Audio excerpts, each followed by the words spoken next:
Hello everybody, my name is Miguel. Welcome back to Lucid9. So we just got to like an intense a fight with Masato because he believes that I always give up on everything, and everything just got all dramatic, and he just took off, and I'm just here, and yeah, as it says on the sentence right there, someone's in the river. So let's continue.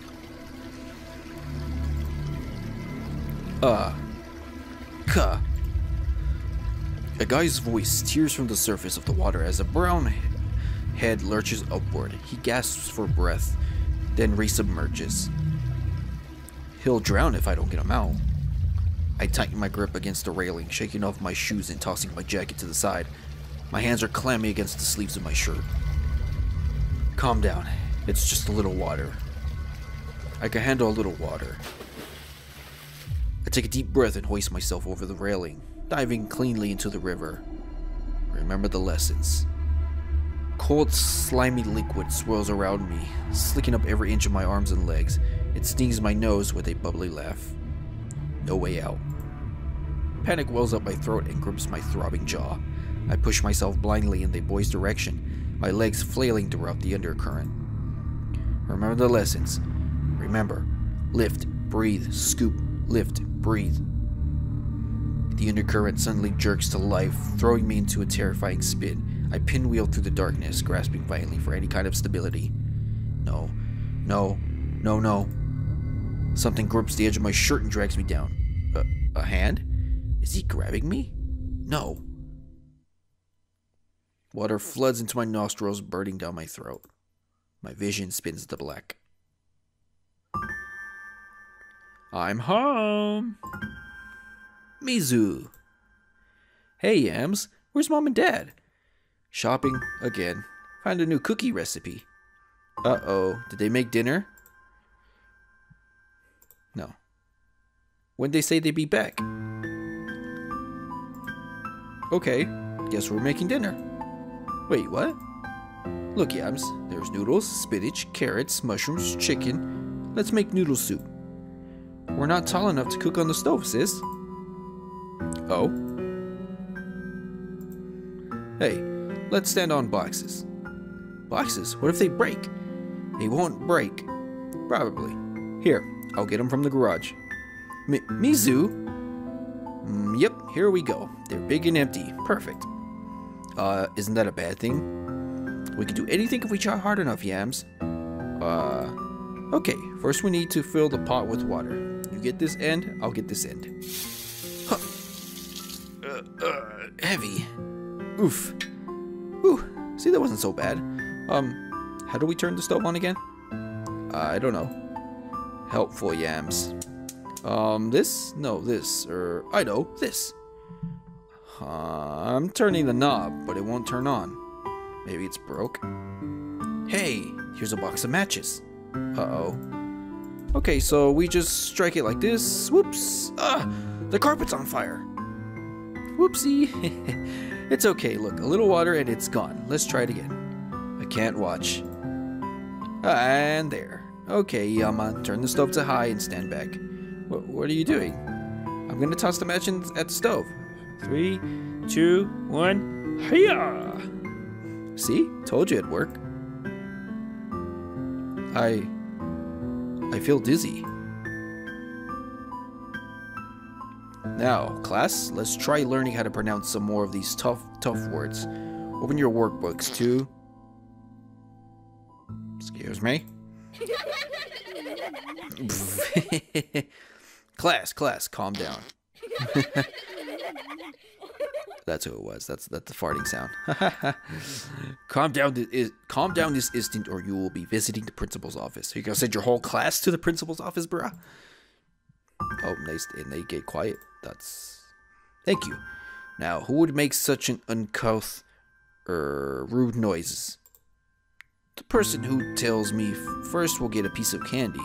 Wow, so many hands. Yuko? It was Yama. Yama Ishimoto, is this true? No. Don't lie. Lying isn't nice, Yama. I'm not. Yama, do you want to go to the principal's office? Yuko says she saw you.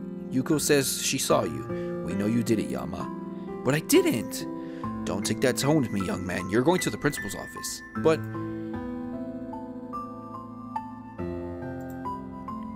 Mr. Kawaguchi, Yama was being a disturbance in class and would not stop lying about it. I didn't do it. Yama, lying is very serious. You can get in big trouble. But, Yama, I really don't want to call your parents. Can't you tell us the truth? Yama, we... Stop right there.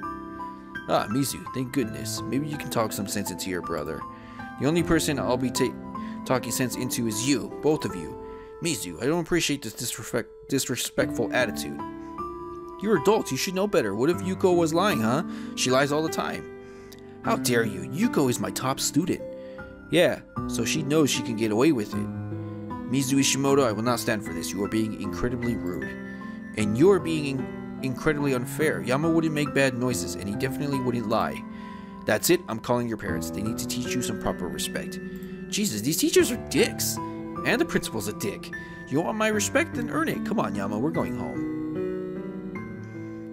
Okay. How much longer? I don't know, Yams. This is the detour bus, remember? I don't like blizzards. Ah, don't say that. Look how beautiful it is. Beautiful what is? Outside. Can't even see anything. I meant the snow, silly. Still not like our normal bus. Oh, Yams. I'm bored, Mizu. Take a nap. But I'm not tired. Why don't you make some friends? There's a nice looking person across the aisle. No, people are scary. Then do your homework. But I'm too tired. I thought you said you weren't tired. I changed my mind. Pfft, come on, Yams. Be a big boy. Look, it's the Rainbow River. Isn't it pretty? Rivers are boring. Look at the snow. Isn't it just wonderful? Snow is boring. Okay, Yams. What's wrong? Don't say it's because you're bored. I told Chiyu that she has the cooties and she touched me. What? What if I get cooties, Mizu? Then I'll die and I won't be able to go get the new Rego City blocks next week. Rego City blocks. Oh. Legos. Where did she touch you? My penis? My arm. Here. I'll give you a shot. I hate shots. It's okay. This one won't hurt. Are you sure? Well, not too much. Circle, circle, dot, dot. Now you've got the cootie shot. So, I won't die?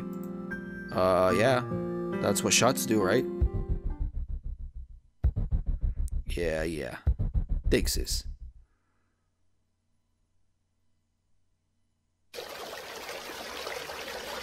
I suddenly emerge into reality. Vision hazy, lungs burning. I feel myself cough instinctively. Water spurts from my mouth onto the ground. That's right. I've never been a fan of this river. You. A firm hand slaps against my back. I spew out another mouthful of brine. I can't believe I'm doing this. Why am I doing this? The vague shapes before my eyes finally consolidate into clear outlines. I'm lying on the side of the canal, clothes plastered to my skin, every inch of my body pulsing with a dull pain. A fellow student is kneeling beside me. Judging from this drenched clothing and mop of brown hair, I deduce that he's the guy who was drowning earlier. He looks vaguely familiar. Should I fucked up on that? How do I go back? Okay. Should have expected something like this. Of all people, it had to be you. My weak mind scrambles to find a link.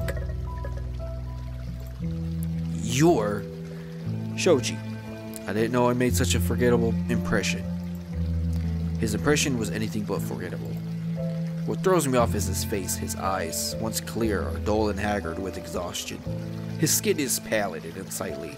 His hair is ragged, as if it hasn't been combed in days. He practically looks like a ghost. I clear my throat, trying to work past the sudden awkwardness. Okay. Right, Shoji. Yeah, Akane's ex-boyfriend, who'll probably get over her in a week or two. I feel the compulsion to apologize, but can't bring myself to do it. Instead, I pick up my jacket, staring to the ground. Just apologize, man. Why did you save me? I didn't. I saw you dive in. Actually, he brings up a good point. If I almost drowned, then who got Shoji out? Who got me out? I suppose I should thank you. Don't. It wasn't me. Good. Saves me the trouble of finding some awkward excuse. I feel the edge to his words as he turns away. I instinctively call after him. Where were you in the river? He pauses, an unreadable grimace crossing his lips.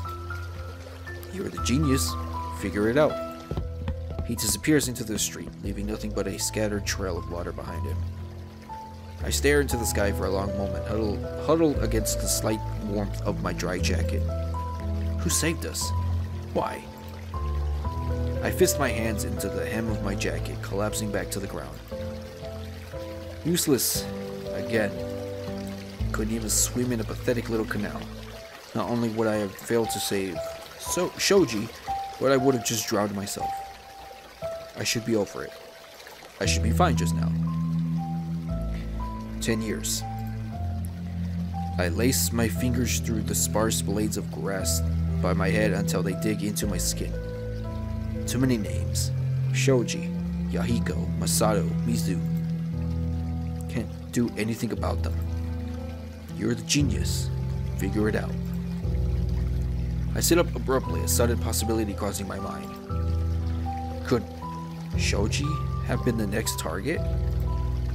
Maybe the murderer was trying to drown him. Maybe he knew something about the murderer. But why wouldn't he tell anyone? I sink to the ground, back to square one. I don't know why Shoji was in the river. I don't know why Masato is suddenly upset. I don't even know who saved us from drowning. Could be possible that maybe what Yama is saying is true. That maybe someone, the murderer, was aware that Shoji knew who he was and wanted to get rid of him before he can spill out the beans about who the murderer was.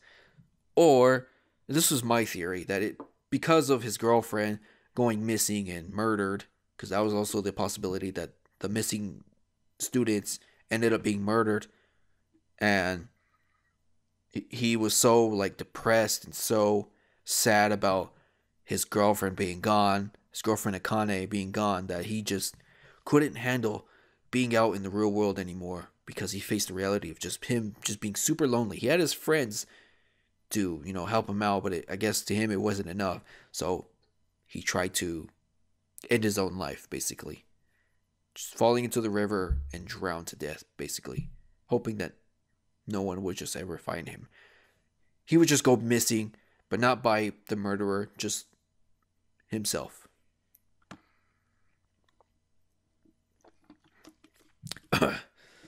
Wow. As if this game and this visual novel can't get more fucked up as it is. Well, I believe the next one that I will be doing is not going to be as dark as this one. It's going to be much more, how do I say it? I don't want to spoil too much of it. I want to leave it as a surprise. Like I said, the next visual novel I do, the plot of it is a guy, the protagonist is a guy, and he goes off into this magical world, and he meets some spirits who are female. Those that get me will know what I'm talking about. That's the one that I'm going to be playing. I've heard something about the game possibly could get you flagged for it because the game does show a lot of some sorts of nudity, but not completely. Like, I'm not talking about you'll see nipples, genitals, all that stuff. The game censors it, but you'll still see parts of it being exposed, and it's just playing the game. I felt would have been risky it would have been risky for my channel to like just upload and post it, but I really want to play it. I honestly think visual novels, even though it's mostly reading, I still consider them as games. Because why would game websites or game stores sell them if they're not considered games. They're mostly reading, yes, but I still count them as games. So, yeah.